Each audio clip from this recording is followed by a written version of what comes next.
So, over at this point, Andy, you have over what, at this point, 35 years in sales experience as far as your career. What have you learned? And I'm sure you've learned a lot, but what have you learned along the way that held true um, through car sales to insurance? Well, people are always people. Uh, and typically, when we're dealing with sales, the objections are always going to be there. So all the objections are still kind of the same. You're just asking different questions to kind of eliminate them, break them down a little earlier.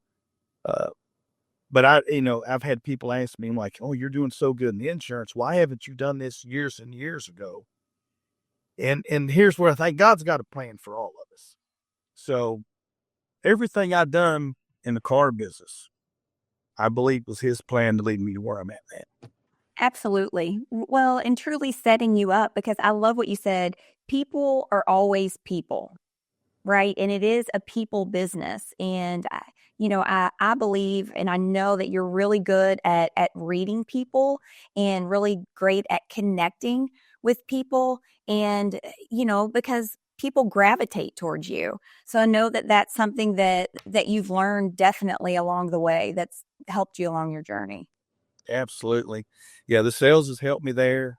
Just one more thing to add in there on the big difference, though. There is a difference between the car business and in what we do now, because we truly in the car. I'm not saying we don't help people in the car business, but it's a whole lot different with a piece of metal than it is when you're truly helping entire families in what we do. So the reward with what we do now, or especially for me, uh, it's not always financial. The emotional reward, the gratitude is very special. And as you get older, there again, I'm a little bit older than most. I really appreciate it. Yeah, there's no doubt, man. I mean, Glenn Crabtree, our president, he's been with us on the show. Hopefully you all listeners have met him before. We're not selling vacuum cleaners, folks, that live on dirt floors, right? What we do makes a big difference. It can make a generational difference. And that's a big thing that I had to get behind as a part of my personal journey, not having the life experience. Andy, it's, like you said, we're the old dogs in this business now. It's wild to see these 22-year-olds. I mean, Lindsey and I just interviewed a 19-year-old that's being super successful on our call with the company yesterday. So 19-year-olds in the, as we could bluntly say it, the death care business, helping folks plan and prepare for their funeral expense at our, main focus. That as a 19-year-old, as I started as a 30-year-old, it was hard to get around that. But it's, the more and more that you see it, because I remember we'd have conversations and we would almost talk about, what are you going to say? What are you going to say, Lindsey? What do you tell people when they ask you, when your friends ask you, what do you do for a living? And you're like, oh man, I just travel around, help people, make sure they don't leave a debt. So they may have planned their funeral with them, That was what I said. That was.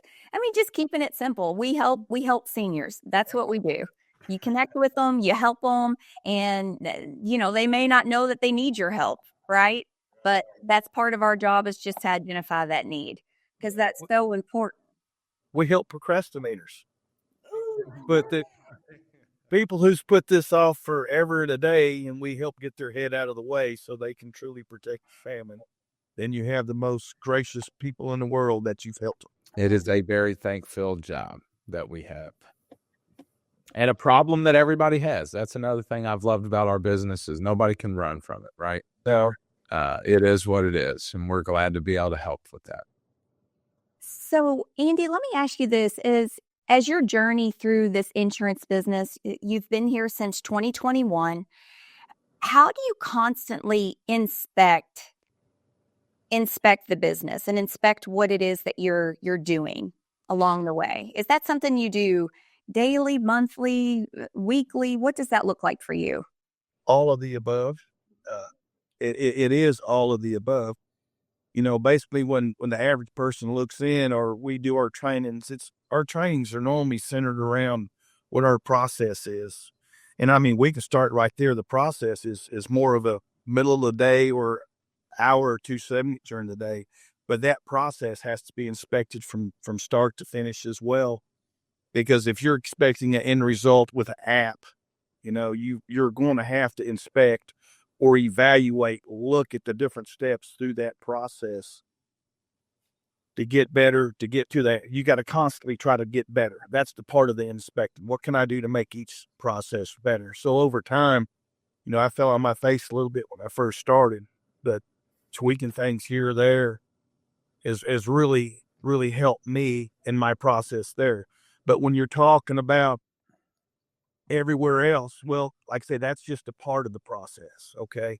What do you do before that set? So there's a step to there. See, I got a road to the sale to my road to my sale when I look at it, because in my road to the sale for next week starts on Friday morning. So there's things that I'm going to do every Friday that's going to prep me to where my mind can be sharp and focused on the Monday.